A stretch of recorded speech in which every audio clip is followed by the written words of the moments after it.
Morning, everyone. All right. It's a pleasure for me to welcome you to today's. It's really perfectly fitting that this first colloquium for the academic year is going to focus on a topic that we've all agreed is among our highest priorities, and that's the ensuring the quality of the educational experience that we provide the students here at the WVU School of Public Health. So it's a privilege for me to introduce today to you Dr. Donna Peterson. Dr. Peterson is the chair of the Association of Schools and Programs for Public Health, ASPH, which is the membership organization of accredited programs and schools of public health. She also serves as the Dean of the College of Public Health and a Senior Associate Vice President at the University of South Florida. From 2011 to 2015, Donna chaired the ASPH-sponsored task force Framing the Future, the Second 100 Years of Education in Public Health. ASPH established this task force to better prepare our graduates for success in the dynamic global marketplace. And the task force included, as she'll describe, a large, diverse group of thought leaders who really collaborated over a 3-year period to develop a framework to advance public health education.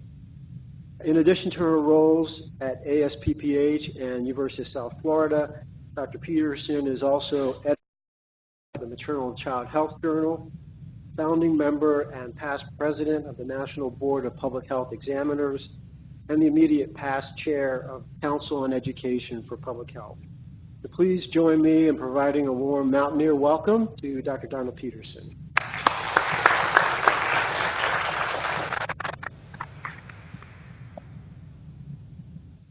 Good morning.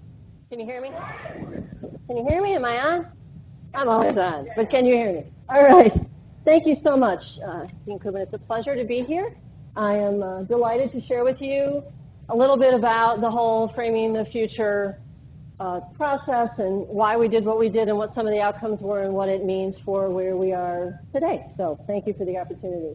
I'll try to keep my remarks to about 30 minutes, and then I'm very, very eager to hear what you have to say, any questions that you have for me, and very much appreciate the conversation that I hope we will have. So what I want to do today, as I said, is give you a little bit of the background. Those of you, some of you may be very familiar with this, some of you may not be, but I love history, and I always think it's interesting to go back and remind us where we came. I want to put the Framing the Future context effort in the context of other efforts, particularly around accreditation, which all of us are addressing now, and then talk a little bit about how people are adapting to or, in fact, changing, and then appreciate the conversation. So go back to 2011. As Jeffrey said, this is when we started this. Adele's first album was on the chart, top of the charts. It always makes me laugh to think back. This isn't that long ago, but if you think of what was going on, ASPH had just released a report on undergraduate programs, the first report on undergraduate programs in 2011. Right? This is so much a part of who we are today. And the Learning Outcomes Project was really framing in a general sense what undergraduate programs in public health could look like and should look like. And the undergraduate community was saying, okay, that's great, but we need more guidance about what a degree program should actually be like. The MPH Competencies, I'm sure many of you are familiar with them. They were developed in the early 2000s, and it was time for them to be updated because you're supposed to refresh them every few years. The DrPH competency project had been concluded, but there was still not agreement and a lot of actually heated argument about what the DrPH should be, it could be. The IPEC competency model, the interprofessional education model, their first report had just been issued. And so this new thinking about how does interprofessional education happen in the clinical disciplines, but a bigger challenge is how does public health become a part of that effort? The commission report on global health professions education had been released in 2010, late in 2010.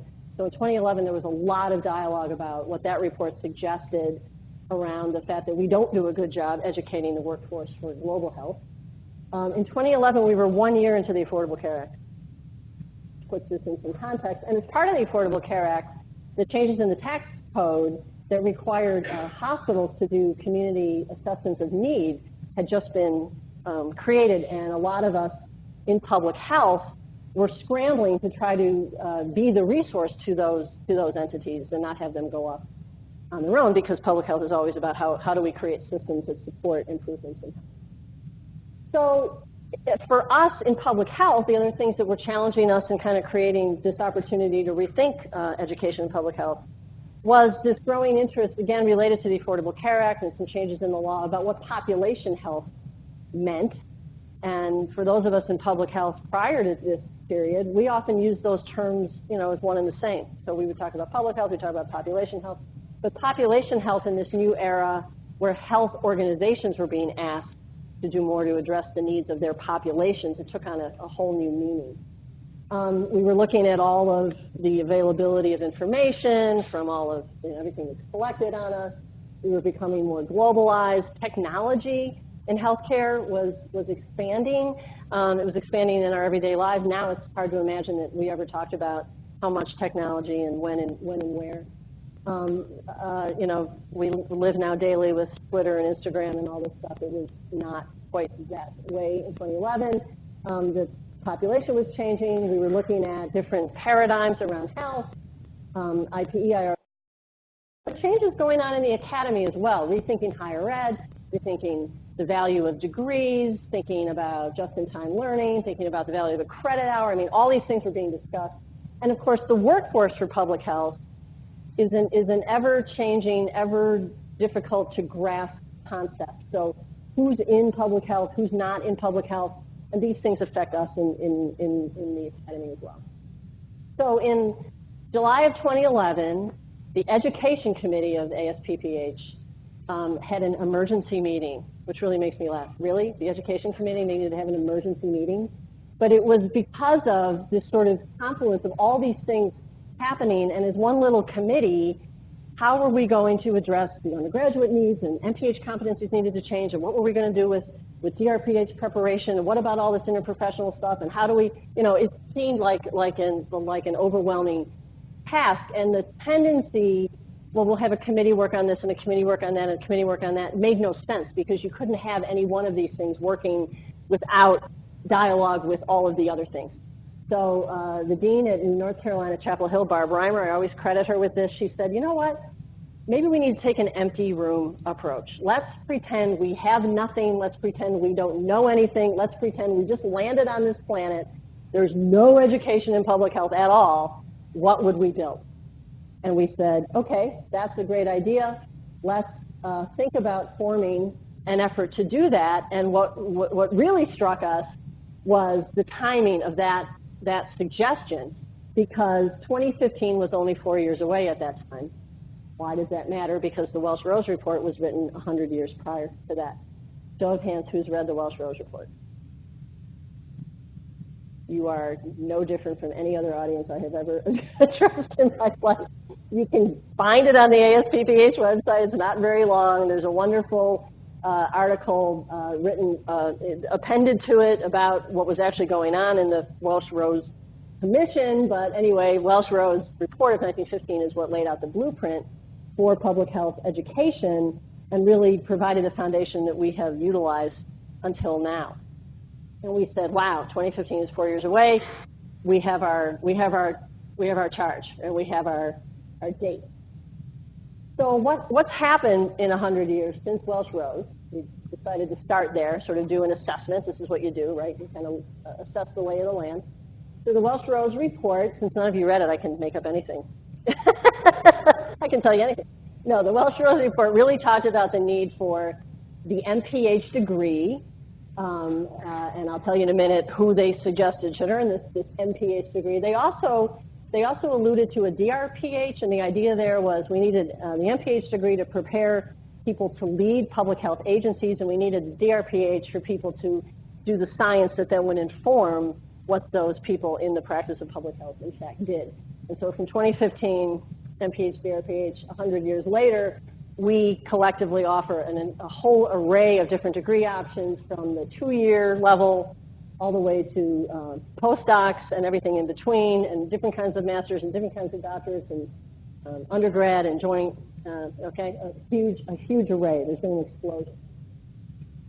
What Welch-Rose suggested in 2015 was that MDs, people with MD degrees, needed to be trained in public health in order to assume these new roles.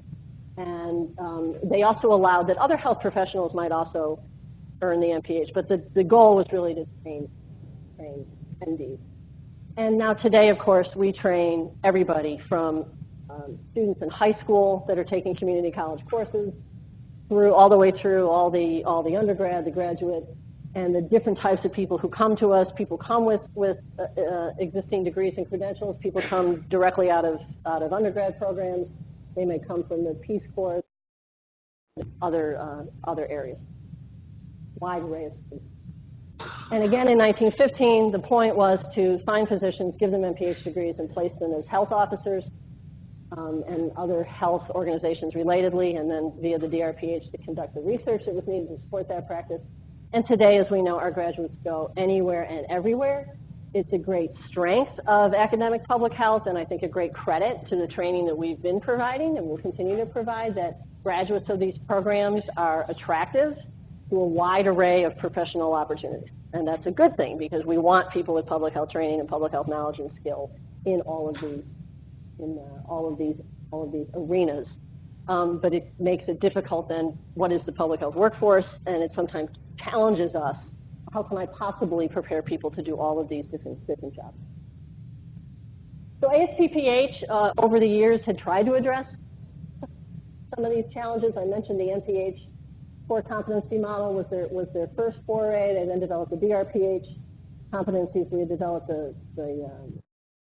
outcomes, and then we started developing particular competencies for areas within the MPH. That's where ASPH has been going.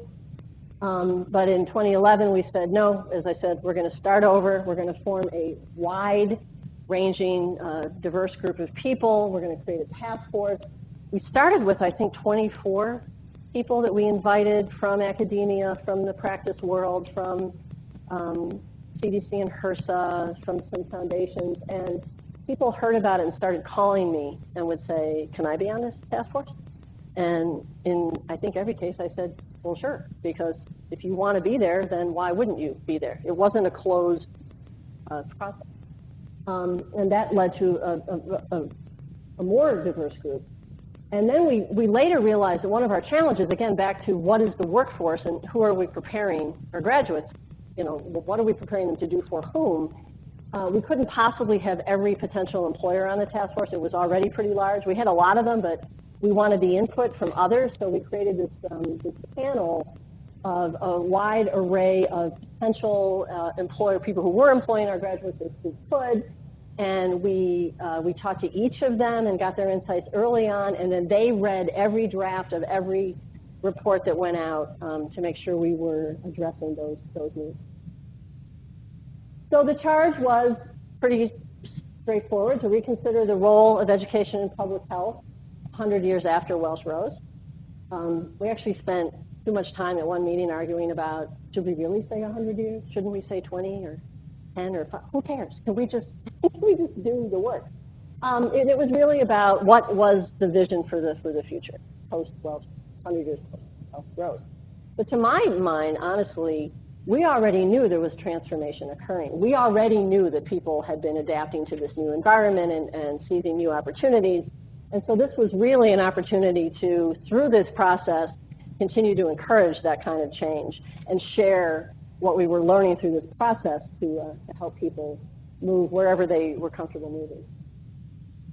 So we talked about different models for education. Again, we agreed to tackle the undergrad space, which was important, graduate articulation across degrees, and what that means is, and we can talk about this, but because it's still a challenge, if you're used to in your master's programs accepting a certain type of student, typically without any public health education prior, now you've got an undergrad with a degree in public health, their expectations. So how do we articulate across those degrees? Global health was important to us, interprofessional was important to us, workforce preparation, and then we agreed to also address competencies and credentialing. We really wanted to tackle K-12. That was on our original list of things to do, but we simply ran out of time. And I can talk more about what's happened since then in that arena as well today. So the task force, 58 members, was large. We met, we tried to meet in person at least once a year, sometimes twice, and we would meet on the phone. That meant we were too big to actually do any work. So we had to form expert panels around the topics that we wanted to address. That was nice because that allowed us to engage even more people, because each expert panel had members from the task force, but not exclusively. So we could invite other people who had particular expertise or cared about that particular topic. And as I said, as the panels would meet and they would issue draft recommendations, they were shared widely with our employer, Blue Ribbon panel, with all the membership of ASPPH, with all the networked agencies and organizations that we were part of, put out on the website. We really sought as much input as we could. Every ASPPH meeting about this, the website, as I said, we put everything on the website, every meeting announcement, minutes from every meeting, all the discussions that were taking place.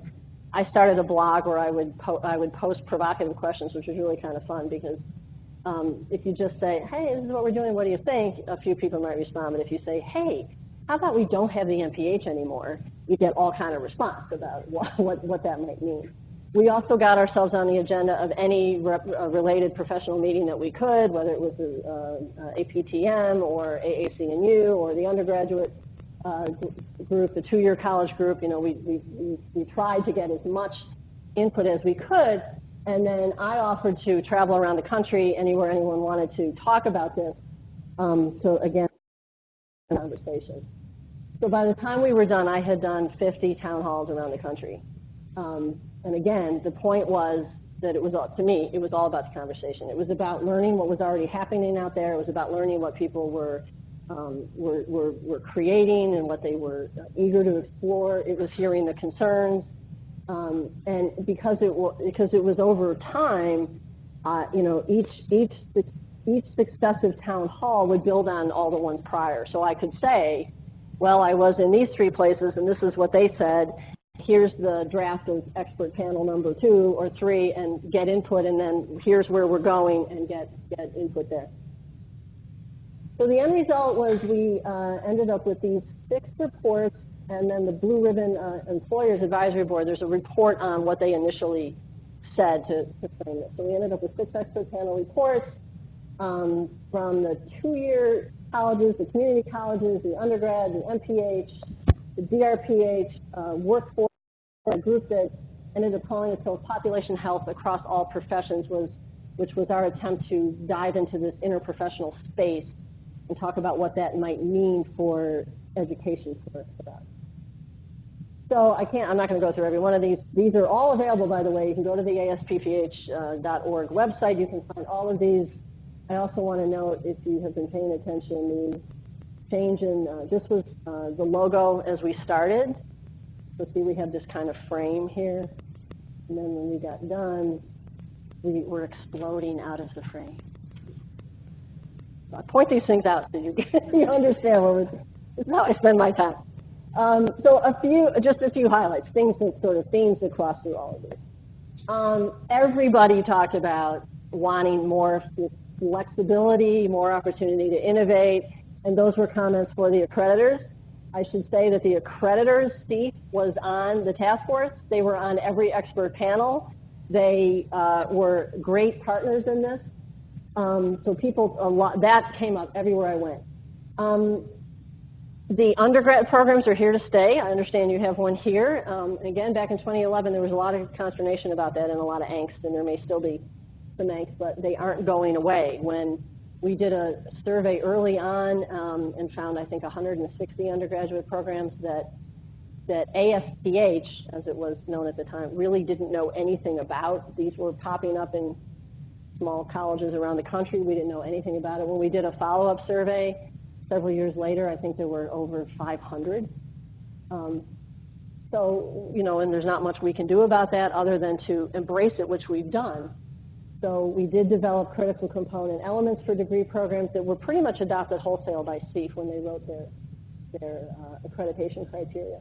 And the other related thing that's growing is 2+2 programs. So partnerships with two-year colleges, community colleges, state colleges, however you call them in this state, where you identify students who have an interest, you work with those colleges to create curricula that then allows them to transfer into your undergrad program. The disciplines, the 5 core disciplines, nowhere, no one, and I'm not being hyperbolic, no one raised their hand and said, please keep the 5 core model. Quite the contrary. I got earfuls everywhere I went about how that wasn't the right way to do this, how it didn't allow for creativity. Please, please, please. And people said, you know, really the MPH core really ought to focus on the practice of public health. It's a professional degree. We need to be providing professional skills. It should be broad. It should be integrated. It should focus on the application. That students need to know, do, and be. That was a theme that came up over and over and over again. And they needed skills. We talked about that. The DrPH, we've now sort of put a stake in the ground, and CEPH has as well. The DrPH is the advanced practice degree. It's not a variant of the PhD. It's not a PhD light. It's its own distinct degree. It is the leadership degree, the advanced practice degree, and the new criteria make that clear. And then also threaded throughout all these are the importance of interprofessional, and for public health, that means, we're in a health sciences center, so that means all of the other health professionals. That means all of the other professions whose professionals impact public health. And depending on your institution, that might be law, it might be architecture and urban planning, it might be engineering. You can think of all the different ways that an interprofessional effort with public health could help improve health in our community. So we weren't the only ones talking about these things. As I mentioned, CEPH was part of our panel, was going through its own thinking.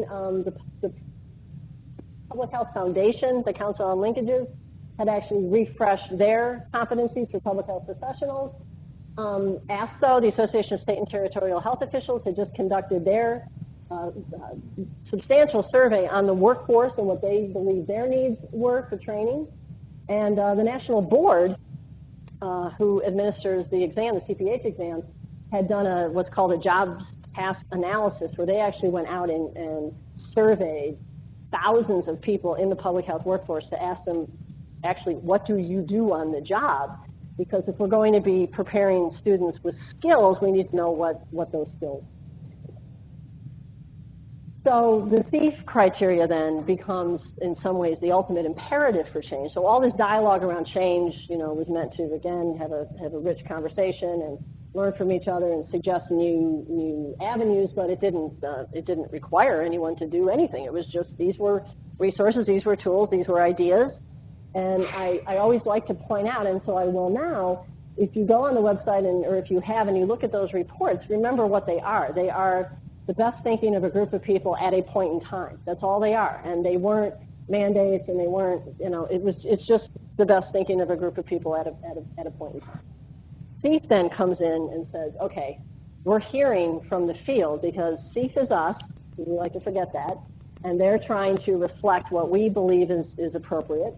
And so they said, okay, we really need to respond to what we're hearing everybody say, which is increase flexibility, opportunities to innovate, and please, dear God, reduce the reporting burden, because you ask us for data upon data upon data. You can't possibly look at all of it, and we don't know what you do with it.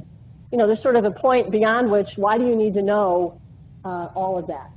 Now, the top bullet is their job is to assure quality. CEPH is accredited by the U.S. Department of Ed. They go through their own self-study for reaccreditation as well, and they have to respond to that mandate, which is to assure quality. So that's always job one. And just as a note, as of July, when I asked the question, CEPH now accredits 64 schools, 121 programs, and 12 undergrad programs. There are new schools in the queue transitioning from programs, 33 new programs in the queue, and 14 new undergrad programs in the queue. So I put that here because I think sometimes we forget, especially if we're a school at a great institution and, you know, we know what we're doing. Why do I have to respond to all these ridiculous criteria? Because they're accrediting all of these, and the variety is extraordinary. From the smallest program with 1.5 FTE faculty up to the Bloomberg School. So these criteria have to address all of those. So they went through their own process over a 3-year period, very open, very inclusive, I think modeling what we had done. They had more, there were 4 rounds of public comments. That's more public comment than they've ever sought, and made significant changes all along the way based on those comments. And a couple things to note, they did, as I said, put a stake in the ground and define the DrPH. They changed pretty dramatically how they approached the MPH and the BSPH. We have 8 criteria now, broken down. I think there ends up being 51 separate criteria, I forget. And there are 30. And in many cases, rather than tell us everything you've done, it's just give us examples of what you've done. Really, really tried to streamline it. And again, just a couple of highlights. In the MPH, well, in the whole thing, really emphasize that their focus should be on the public health degree programs. And the reason that becomes important is, and I'll show you in a moment, different changes in the way schools are being formed and different changes in the way they're structured. There are a lot more now schools of public health and something else, because that's how they were created. So a university might have taken an existing health professions school and added public health to it, or taken a health IT program and added to it. And so you see all kinds of ways to do this. And CEPH did at one point in this process, and I'm looking at Linda because she'll remember this, suggested that maybe we should just be accrediting the public health degrees, which was what most of the other accreditors do. So when the LCME comes to the medical school, they're accrediting the MD degree. They're not accrediting the whole school. CEPH accredits the whole school.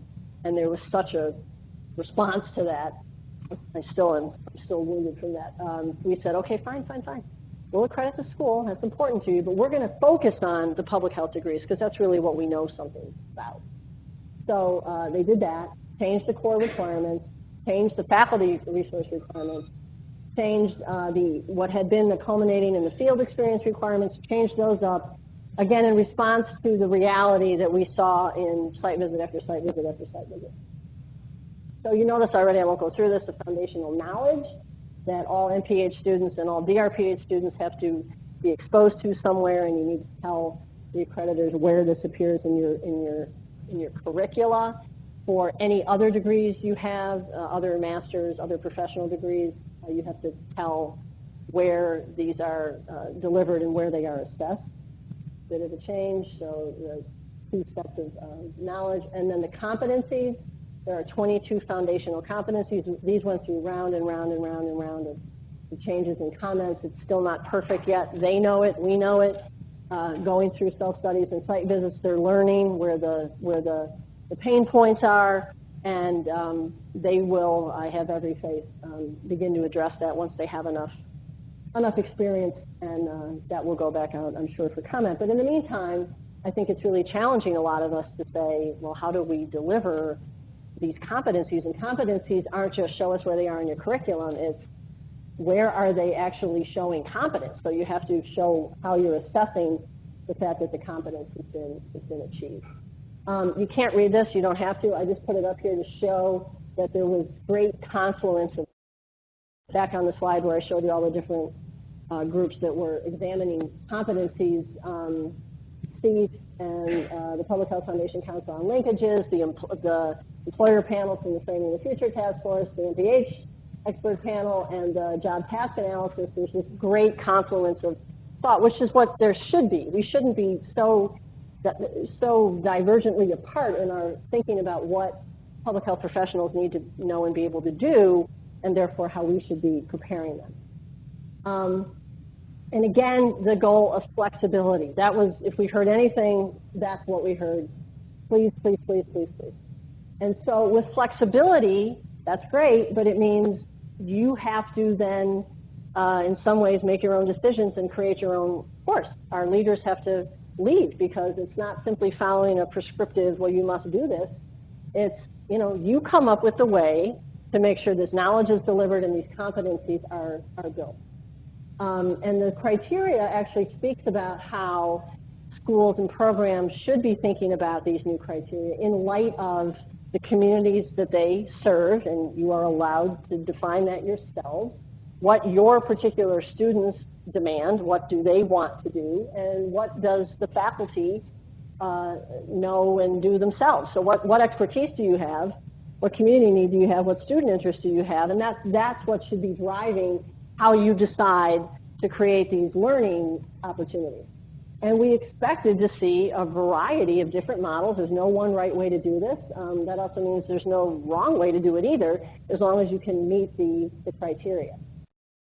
From our perspective at ASPPH, what this creates for us is a learning community, an ongoing learning community. So we started this with Framing the Future, lots of conversation, lots of engagement, lots of iterative discussion and planning, and we want to continue it. So now that the frame has been set and everyone knows what the criteria are, now we're learning from each other, and CEPH's new logo, as logos changes, that they are about empowering the future, all of us.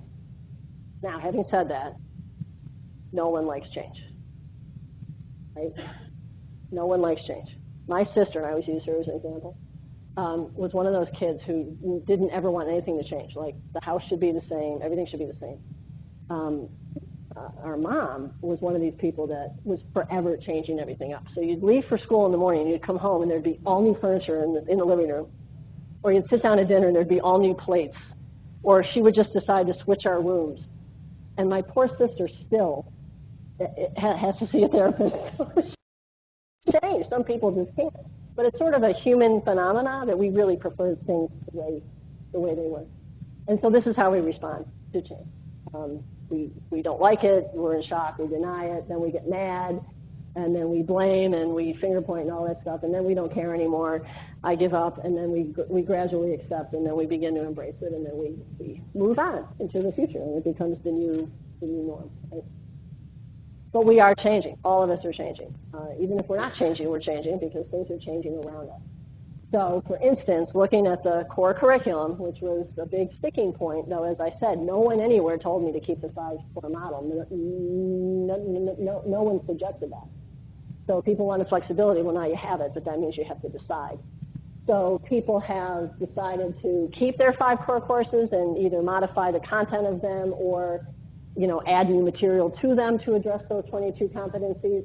Some have left their 5-core courses and added a new course that does some of that.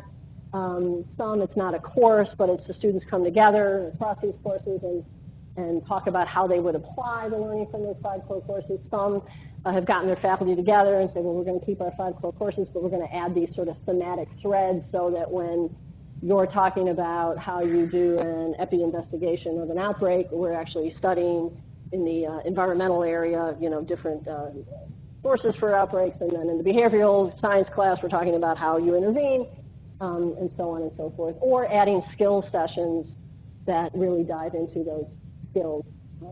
So there's ways you can keep the 5-core. A lot of schools have chosen to do this. Or others have said, no, we don't want to do that. We'd rather just create something new and find a way to integrate and bring all of this together and create skills-based curricula. And again, you can do that in any number of ways. You can teach one big class. You can put it into chunks and have different faculty come in and teach the units within the class. You can organize it around the knowledge. You can organize it around the competencies or both. You can arrange it around themes or topics. It can be you can use a model that frames everything. You can include content and skills. You can utilize technology. You can bring in community partners. And so all of these things on these 2 slides are things I've seen. And I should have a slide with a map of everywhere I've gone since 2015. I think this is my 30th presentation after, because everyone's like, okay, smarty pants, you did this. Now come and help us figure out how to actually adapt. So schools with more on the integrated side, Columbia was the first out of the gate. We were next. These aren't necessarily in order. I put you on here because I understand you've done it as well. And Liz Weiss at ASPPH sort of constantly going out there saying, okay, where are we with this? And again, all variations on the theme. And at the annual meetings, and sometimes at the June retreat, there are sessions where we learn from each other about how people are handling it. It's also the flexibility inherent in this really lets you rethink a lot of things. So it's not just, do I want to offer the old 5 core or some different version of the 5 core or something new. You can really rethink, well, how many credit hours do I really need to devote to this? And some people have gone more. As I said, they've added coursework or credit hours. Some have had less. You can think about when and how you offer it. One of the things that always frustrated me in several of my previous positions at different schools was the number of students in the MPH program who would take one or more of the core courses in the last semester because they were afraid of it or hated it or didn't want to do it. And I used to say to myself, how is that foundational if you're taking biostats your last semester? Now, some schools make you take that early, but a lot didn't. You could take it whenever you want it. And so now you can say, no, if this is foundational, we're going to decide when you take it. And creating different models sometimes allows that to happen. You can really rethink your expectations for faculty teaching, and what does it mean to teach? What does it mean to co-teach? What does it mean to only teach a unit within a course? How do I get credit? How do I get rewarded for that? And you can do that in some, I think, really creative, positive ways. How do you assess the students? Again, this drive to show where do you assess their competence really changes the way you think about how you assess them. We have found, and I've heard this from a lot of schools, the other discussion, and you'll note there was nothing on that list of what we were addressing that talked about the PhD, which I'm happy to talk more about if you like. But for a lot of us, this tension between, well, you know, they need really deep research skills and they've got to be in the lab and they've data and doing all this, and the last thing you'd want them doing is wasting time teaching. On the other hand, if we're preparing them for the academy, they probably need some exposure to how you actually teach and organize a learning experience, and CEPH actually came down on that side of it pretty hard.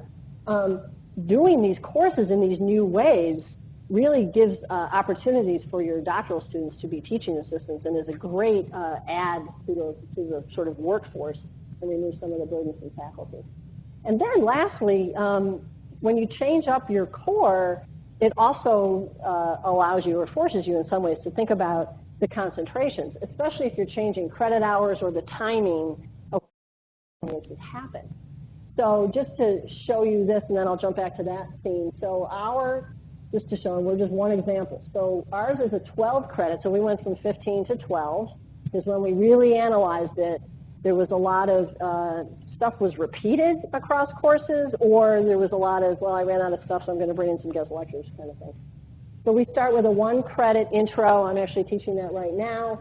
And at the same time, they take a 5 credit, what we call Population Assessment 1. It's all integrated. It's all team taught. So that's 6 credits in the fall, 6 credits in the second half of population assessment. And then they do what's called translation to practice, where they take all of this and they actually apply it to a real situation and they design interventions. I also teach that in the spring. We have six master's students who serve as PAs, plus another one who helps with the SPSS assignments, because that's the platform we use in the class. And then we have 2 PhD students and an additional faculty member that grade all the writing assignments, because one thing we learned from employer surveys was that that was a skill that was not well developed. So we really, we spend a lot of time on that. And we also offer it all online at the same time, which I can talk about how I'm doing all this, because that's a whole other story. For us, it really did create more flexibility for us to maneuver. This is Irma hitting the coast of West Florida last September, right in the middle of when we're teaching this class. And my class, the 1 credit class, we teach in the first 5 weeks of the class, and then it's done. So if you have a hurricane come in and you lose an entire week because the university closed, it could have created complete havoc. But because we're teaching this in this integrated fashion, we could adapt. And we were also able to help some of the concentration courses adapt as well, because depending on when the class was offered, some of them lost more time than others. and we could, work together and swap out and have some more, it just was easier for us. Our core, and again, we've been offering it for, I think this is the 5th year now, and over time, as it has improved, it improves every year, we evaluate the heck out of it.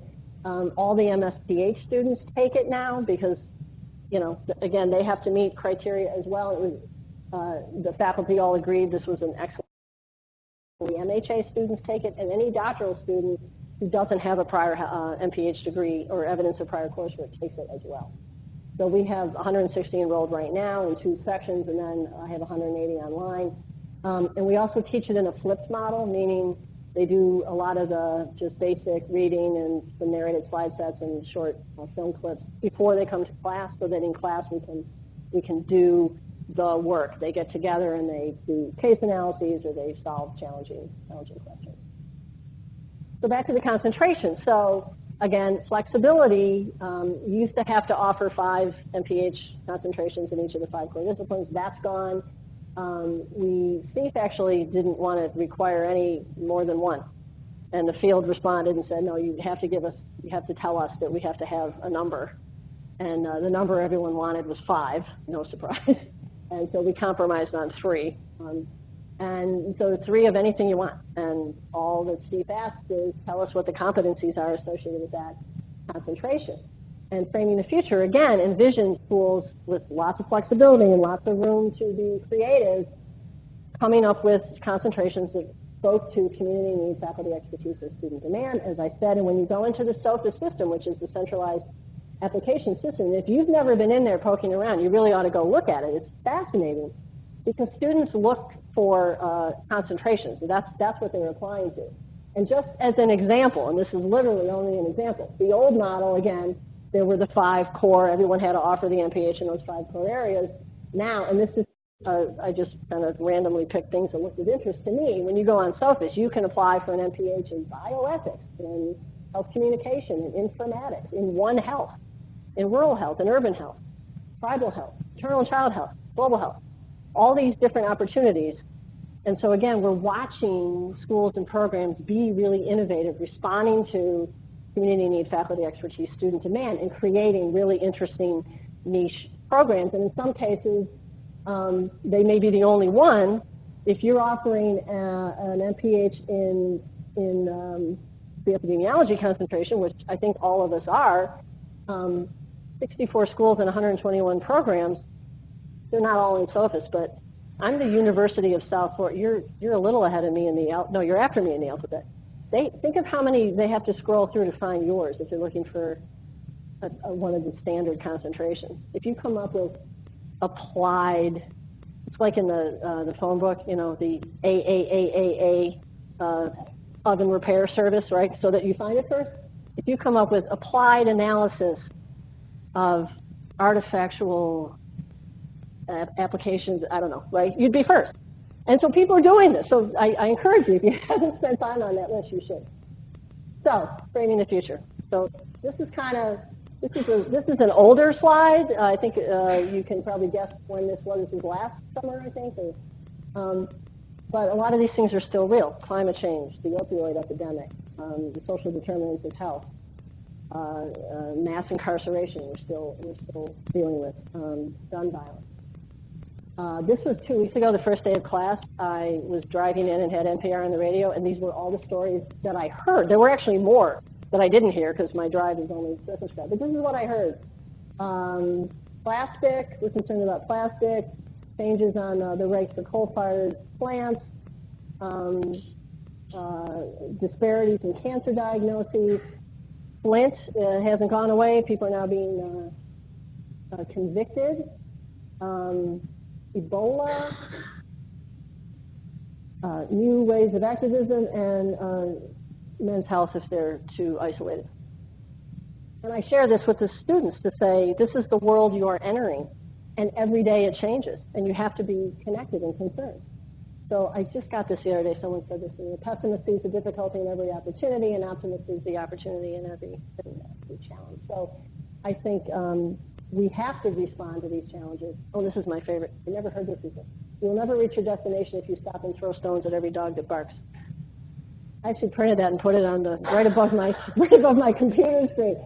Because it's easy to get distracted, right? It's easy to get distracted, but we know what we need to do.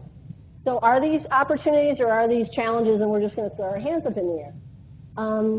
Our training, whatever it is we're doing, has to prepare students for today, but it also has to prepare them for a future that we can't necessarily predict, especially now with the rapid pace of change. The competencies that people are having the most trouble with, and this is from Steve, are these three. How do you assess a student's ability to perform effectively on an interprofessional team? We can get them in interprofessional settings, we can, but how do you assess their performance on the team? That's a real challenge. Apply systems thinking tools to a public health issue. Okay, we kind of know what that is, we can talk about it, but how do we assess their competence to do that? That's a challenge. And applying the mediation skills to address organizational community challenges. Again, we know what that means, we can talk about it, but how do we assess their ability? These are master students in a core curriculum, which ideally they're doing early in their educational career, right? So these are things that are challenging us. In general, the assessment of competencies is a challenge for all of us. How to handle the applied practice experience criteria, people are coming up with lots of creative ways, I'll show you mine. And then just the general inertia, oh my God, how much do you want me to change? It's fine the way it is. And I hear this a lot, and some of you may be ready to raise your hand and say, well, how do you know it wasn't working before, and how are you going to evaluate the new model? I'll just anticipate that question. Well, we didn't evaluate what we did before, and we need to collectively figure out how we're going to evaluate what we're doing going forward. But all of this work was informed, I hope I've convinced you, by an incredibly thoughtful, intense, and inclusive process. Lots of people thinking, coming to sort of consensus. And then if it's not curricular inertia, it's just inertia within the institution, because we're all busy and we all get tired. So just a couple things. Again, this is the IPEC framework, and that continues to evolve, and public health continues to work to be part of this. You see community and population oriented around the outside. Okay, well, we're there, but how do you actually do that is a bit of a challenge. And I don't want to be like Rod Serling. I don't know how many of you, we can figure out how old you are. And if you remember The Twilight Zone, he would walk on at the end, remember that, and say, what you've just seen is, that's kind of what we're doing now in interprofessional education. The health profession students get together and they work on a case or a diagnosis, and then we kind of come in at the end and say, what you've just seen is an example of the tens of thousands of people with diabetes in this community, right? That's not enough, right? We need to be in that team. So that's a challenge for us, but I think we're up to the challenge. Well, I must have not liked this slide and then put that one. That's a better one. But we don't want to be outside the group. We want to be in the group. This whole idea of how do we teach the social determinants of health, not only to our own students who kind of get it and embrace it, but to our health professions colleagues or other professions colleagues, because we won't affect change in this unless we have dialogue that shares all of that. Here's something we're doing to try to get at this. Again, it's just one idea where we were really struggling with this whole interprofessional education thing. We have a lot going on in interprofessional education at the University of South Florida, but trying to figure out how to get that in that core class, it's just a real challenge. And then we said, well, wait a minute. That could be an applied practice experience if we do it right. If we get clever about it, an interprofessional education experience where we assess their ability to effectively perform on a team can be applied practice experience. So that could be one, and we can require it, and then we're sure that they have it.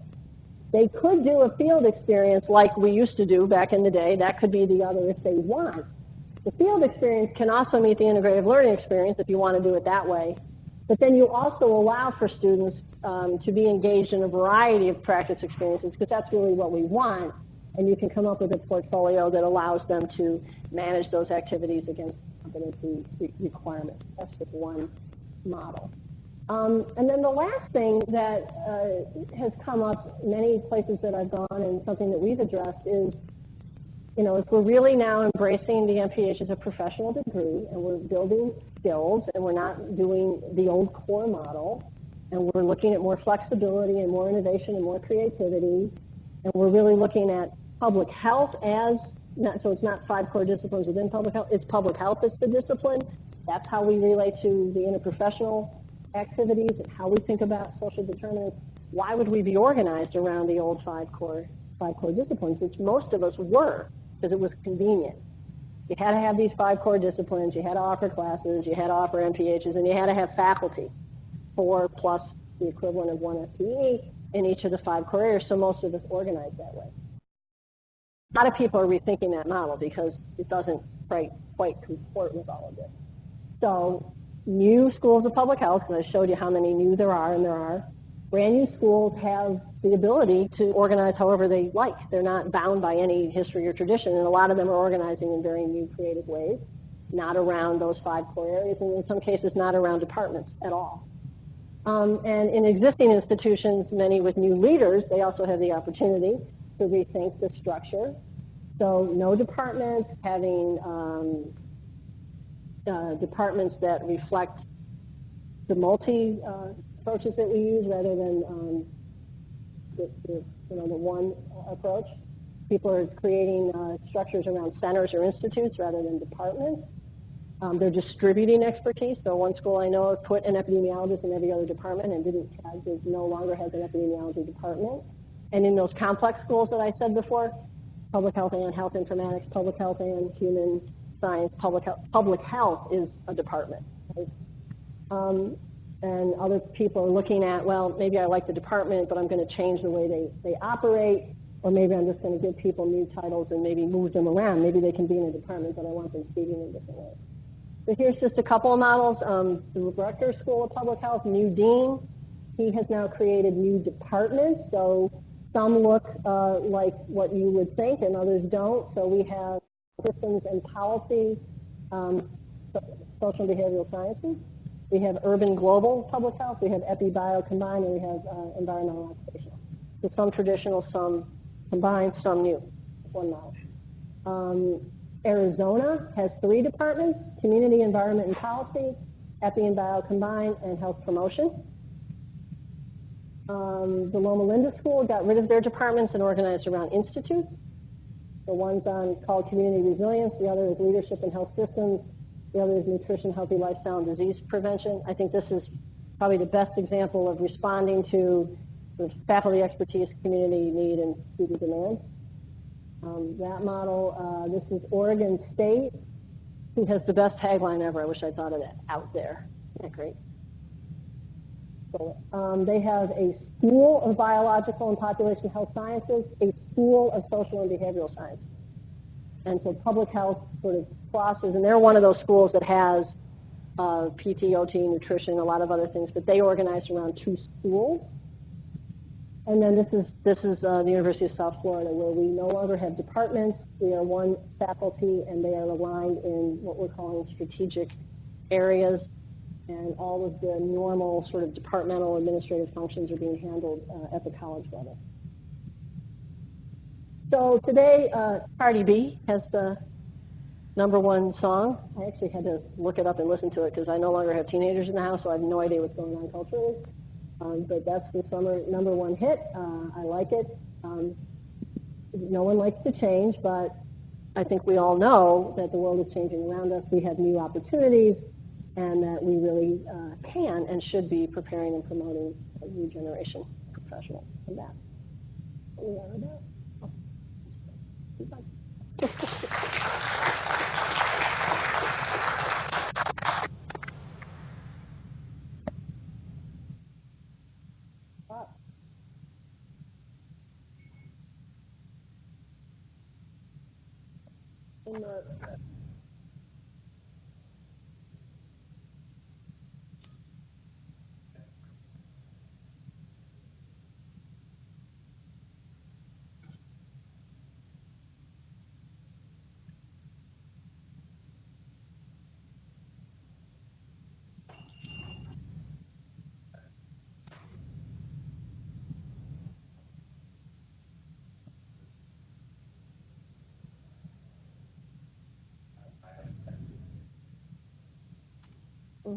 So the idea of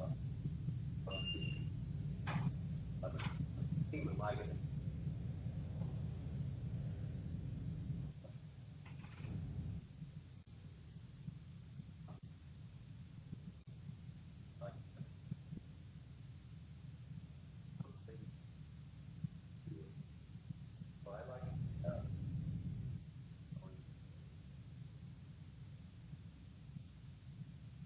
Thank you. Yeah, I think what's interesting is, and the reason I put up the SOFIS list, is students apply to concentrations, right? And they often don't know, they don't even know what it is they're applying for. I'm not being disparaging. I mean, it's new to many people. And I'm heartened that, like my generation, most of us tripped over public health. We've never heard of it. You know, this generation, they've actually heard of it. They have some sense of it. They're actually coming to it intentionally. But that doesn't mean they fully understand all the nuances of it. And so when they get to us, helping guide them to answer that question, you know, how do you portray yourself? What do you bring to whatever team you're going to be on? Is an important part of how we help them develop their professional culture, right? I think that's a really good point.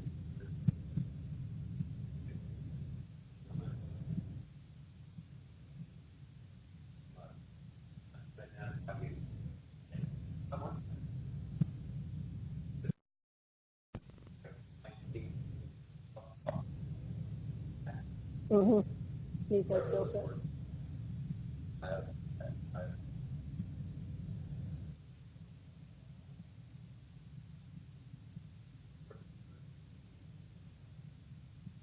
Mm-hmm. Yeah, it is. I think that's what people are doing. They're thinking much more creatively about that and what will attract a student.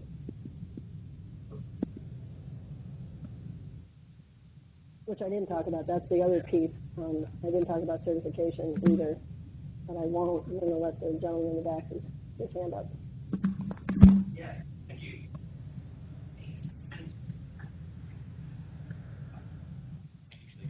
But director of our occupational medicine residency, I know University of South Florida has a fine program as well.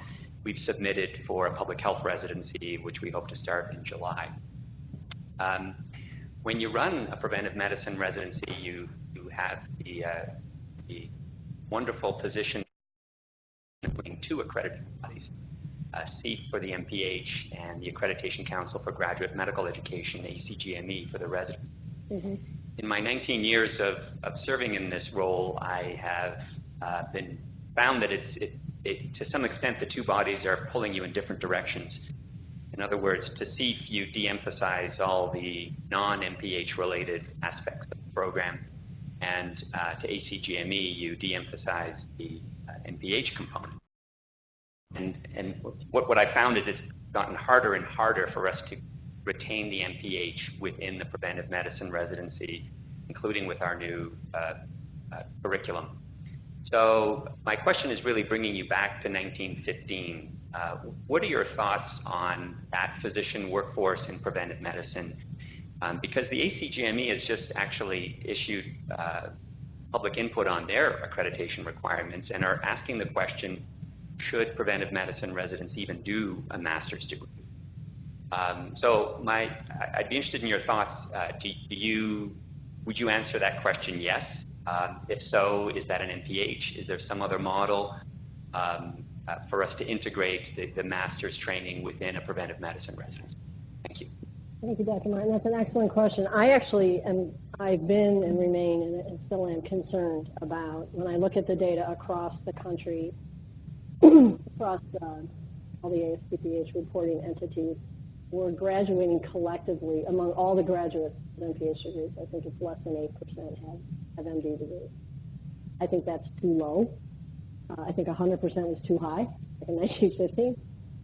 But I think we've lost something in this, and I heard this a lot when I was out and about. A lot of people, whether they were clinical professionals, and it wasn't just physicians, but clinical professionals who, many, many years of service and really wanted to develop a more solid public health skill base and maybe move into public health, or folks in public health in different agencies, regardless of their background, with years and years of experience. And it didn't matter. You're an undergraduate coming out of wherever. You're a physician with years of experience. You're a leader in a public health agency.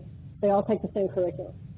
They all have to meet the same criteria and the same standards. And CEPH feels really strongly about that, I'll be really honest. I and some others have been arguing for years that there needs to be some meeting of the minds in the middle here, because I think we're losing, as I just said, I think we're losing people who would gain from having more public health expertise, knowledge, knowing, doing, being. That would help all of us if there were more people in the world that had that knowledge and expertise. And I think we kind of have, I think we've made a decision that is not helpful. We're facing the exact same situation. I mean, to have a residency in preventive medicine without public health training, I don't, you know, ideally it's an MPH, but if we've made the MPH impossible to attain within the residency program, you know, bad on us, then we better find some alternative.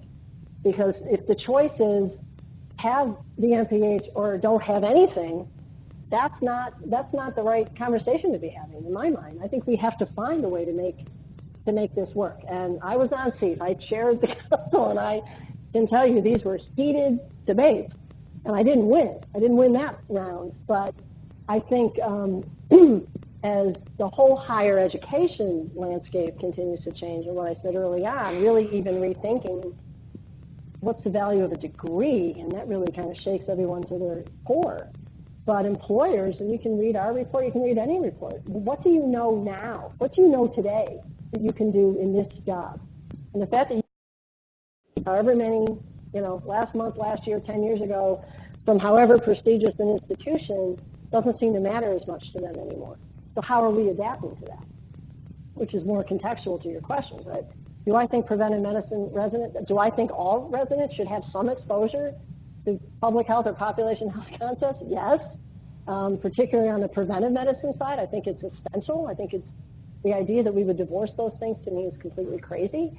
But I admit, you know, CEPH hasn't made that easy. And it is this great confluence. And I think we're both kind of waiting for the other one to budge. But I think people like you and others have to keep raising this issue that if it's not going to be an MPH in this shape and form, then what is it? Because it can't be zero, in my mind. I'm sorry, I saw you guys over there. I'm just wondering if there's any compromise. So it's a lot of requirement to have someone in preventive medicine to also have an MPH degree. But if you look at the traditional approach, whether you call it public health or prevention or intervention, it's been very much on health behaviors.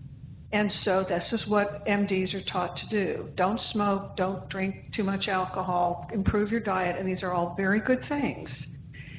But the bottom line is education only does so much, and screaming louder isn't going to work. This is where the systems approach comes in. If you're in rural Appalachia and you look at the health disparities in cancer mortality, they actually exist between Appalachian counties and non-Appalachian counties in the same state.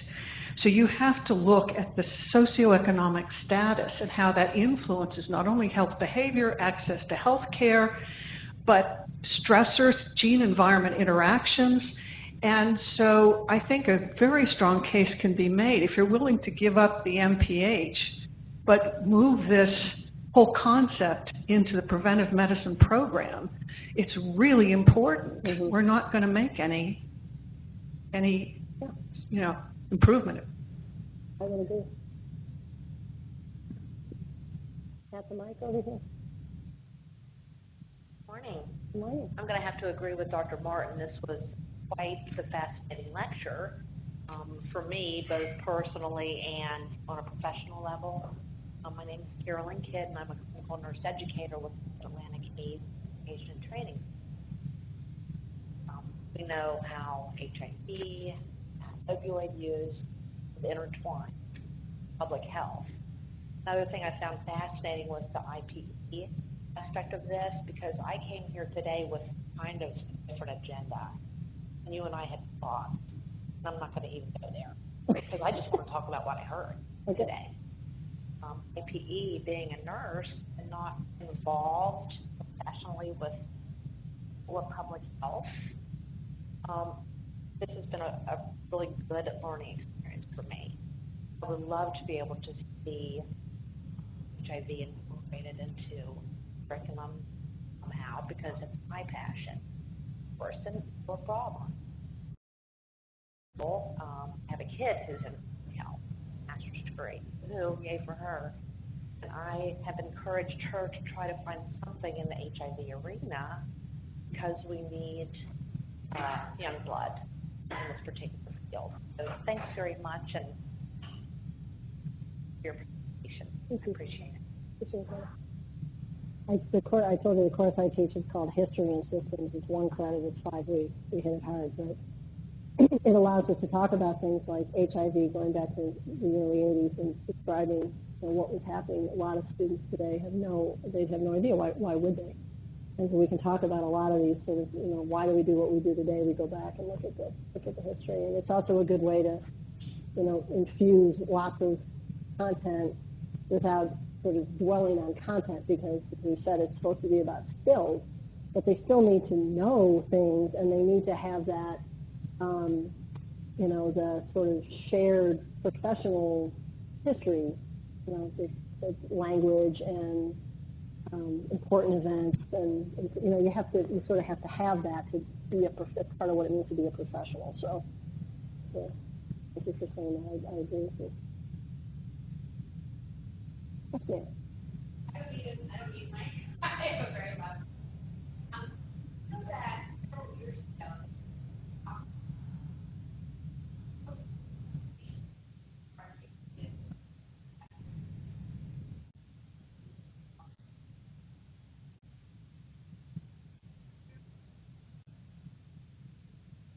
There was a subcommittee of the Education Committee of ASPPH who spent a lot of time working on that issue. They did several surveys. They had lots of dialogue about this.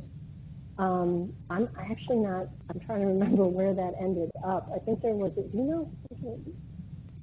It was a challenge, quite honestly. And there really, my recollection is because the variation is so dramatic between a CEPH accredited undergraduate program where you pretty much know what you're going to get in that graduate and everything, and then undergraduate programs within accredited units like this one, where you pretty much know what you're going to get, to the many, many hundreds of programs out there that, may always host public health and may do an excellent job, but you don't always know what you're getting.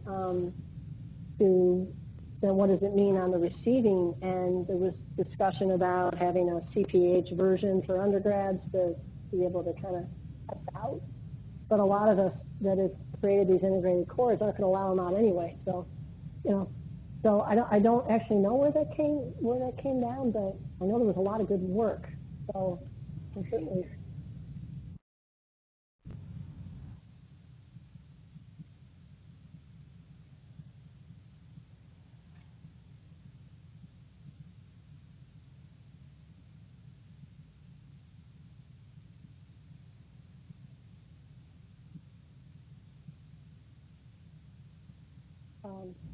Liz Weiss would know, and Steve can ask, or I forget, the staff at ASPPH are fabulous. They'll know this. I think what a lot of us have said is, and what the undergraduate learning outcomes, which then sort of set the stage for the undergraduate critical component elements. If you read that carefully, it was very much not intended to be MPH light. It was intended to be something all its own. And then if you really create a very different kind of MPH core curriculum, then you don't have the issue, which is where a lot of us thought that was probably the better way to go anyway than try to deal with this. Well, I took an epidemiology class, therefore I know epidemiology. People with master's degrees in epidemiology still have a lot to learn about epidemiology. Doctoral degrees, we're always learning. Back to your lifelong learning component. But I'm sure there are people that have done this well. We should certainly find out. The undergraduate group at ASPPH, there's a group that's come together, and you could probably even post something on that site if you were really interested, and they would respond. They're a really active group of folks.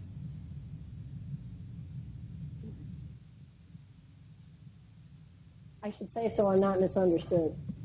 The reason Steve maintains its desire to maintain the integrity of the MPH degree is just that. They want integrity around the degree, and you don't want to have variations that let some people off the hook and others reason to have the MPH the way it is. It just creates this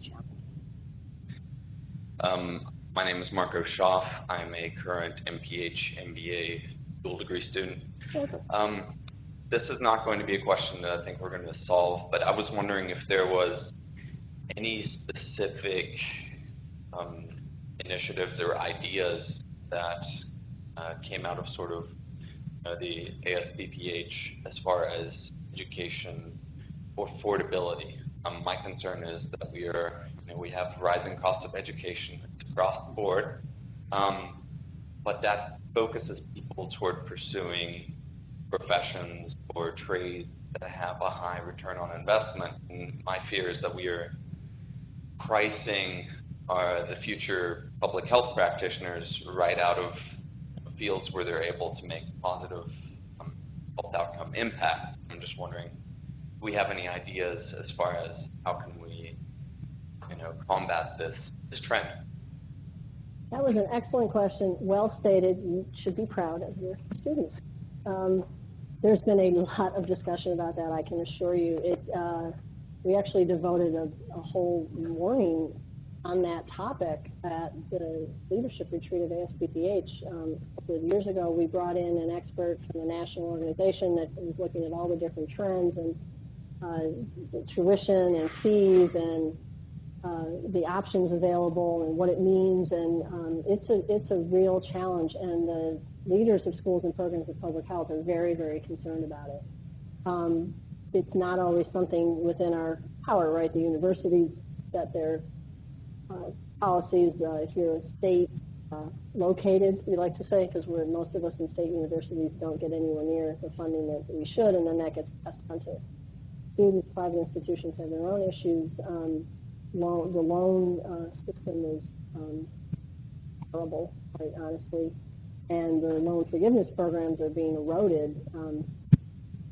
Carolyn left. We were talking about all the letters that ASPH has been writing, and one was about this very topic.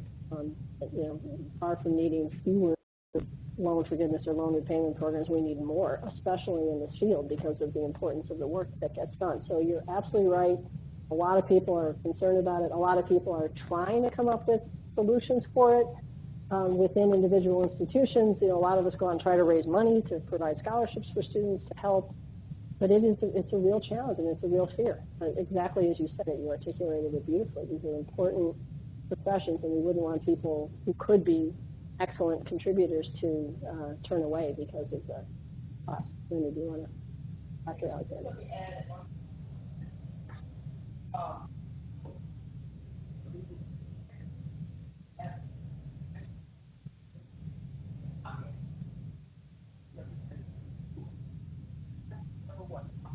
Mm-hmm.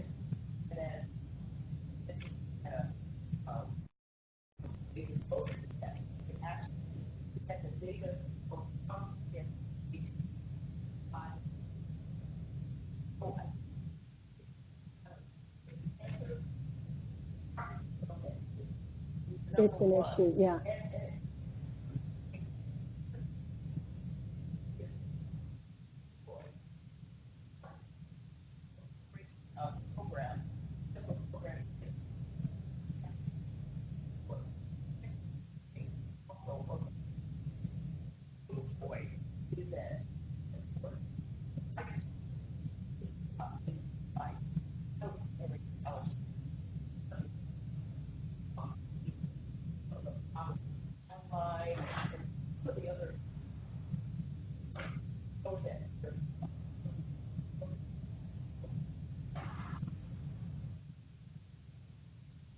Yeah, I'm glad you said that because the Finance Committee also has been trying to get data on the debt loads that our graduates carry, and it's not easy to get, but it's difficult to advocate without that information. So I forgot they were doing that. And then also your comment too, and this is something it's a difficult, but it's an interesting conversation to have.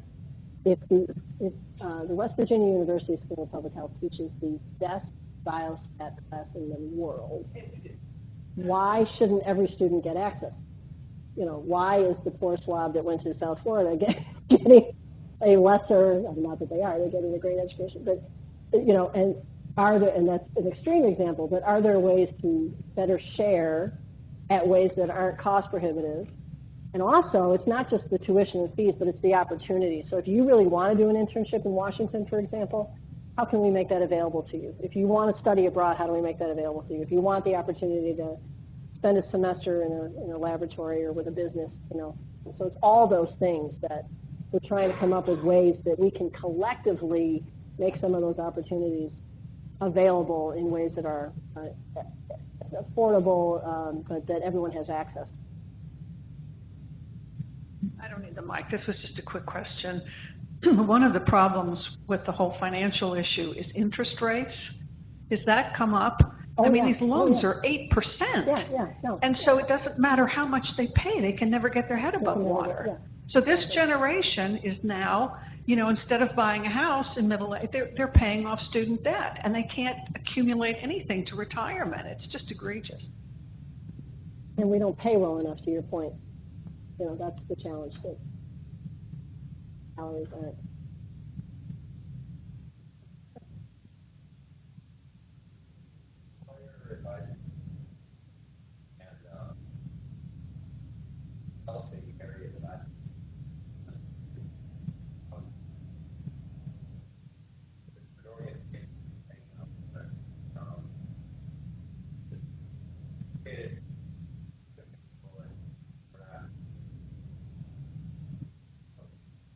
Where are they getting it? Where are they getting it?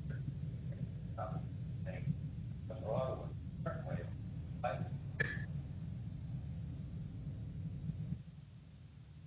For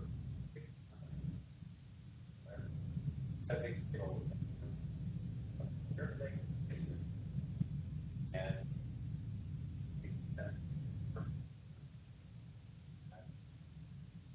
they're going to come back and say, to them, you know what,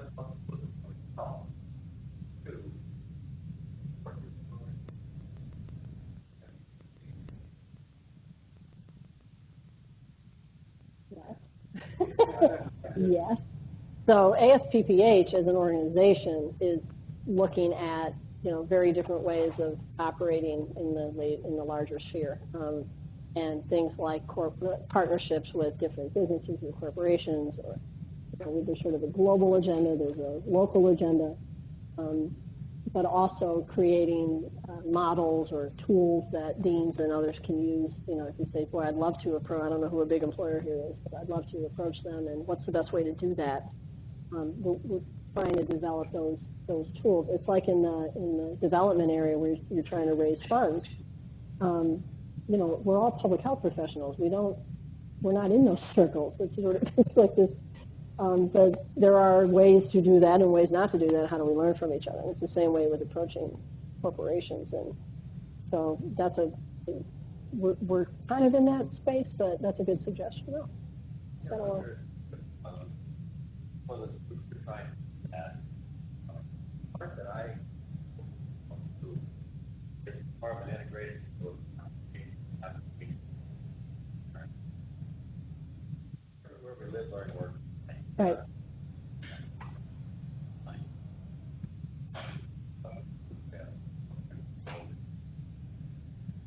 A little work about something like Yep.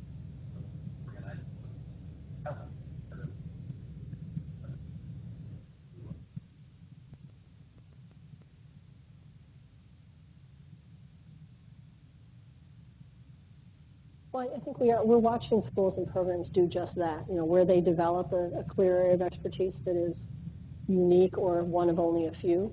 They are seeking to create those opportunities, hosting symposia, having workshops, bringing folks in, you know, both to create opportunities for students, for internships, employment, create opportunities for perhaps some funding support for faculty to engage in systems redesign and research and all of that, and just build good partnerships with the community, other members of the community. So I am seeing people do that, and that's clearly an area of strength that you have here. So why not?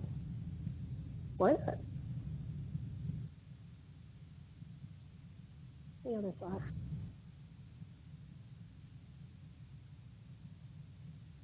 Join me in thanking Donna again.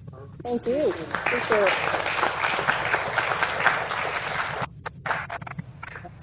Borrowed term, this really does paint the future of the process well.